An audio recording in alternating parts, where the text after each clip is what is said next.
IPL 2026లో sun Risers హైదరాబాద్తో జరిగిన eliminator మ్యాచ్లో విధ్వంసం సృష్టించిన వైభవ్ సూర్యవంశీ ఇప్పుడు క్రికెట్ అభిమానుల హాట్ సెన్సేషన్గా మారాడు.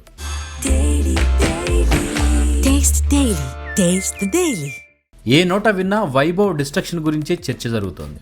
ఈ ఇన్నింగ్స్ చూసి ఇప్పుడు క్రికెట్ దిగ్గజాలు కూడా ప్రశంసలు కురిపిస్తున్నారు. ముఖ్యంగా మాస్టర్ బ్లాస్టర్ సచిన్ టెండూల్కర్ చేసిన కామెంట్స్ ఇప్పుడు వైరల్ అవుతున్నాయి. సచిన్ తన సోషల్ మీడియాలో స్పందిస్తూ వైభవ్ బ్యాటింగ్ స్వింగ్ అద్భుతంగా ఉంది. లెగ్ సైడ్ వచ్చే బాల్స్ ఆడేందుకు అతడు ఫ్రంట్ ఫుట్ క్లియర్ చేసుకుని ఆడే విధానం స్పెషల్. ఈ ఇన్నింగ్స్ స్పెక్టాక్యులర్ అంటూ ప్రశంసించాడు. కేవలం సచిన్ మాత్రమే కాదు, Yuvraj Singh, Chris Gayle, Michael Vaughan లాంటి దిగ్గజాలు కూడా వైభవ్పై ప్రశంసలు కురిపిస్తున్నారు.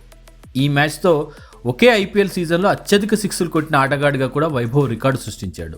ఇప్పుడు టీమిండియాకి తర్వాత సూపర్ స్టార్ దొరికేశాడు అంటూ అభిమానులు సోషల్ మీడియాలో పోస్టులు చేస్తున్నారు.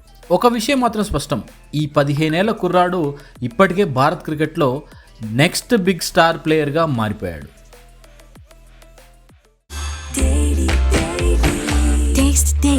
Taste the Daily.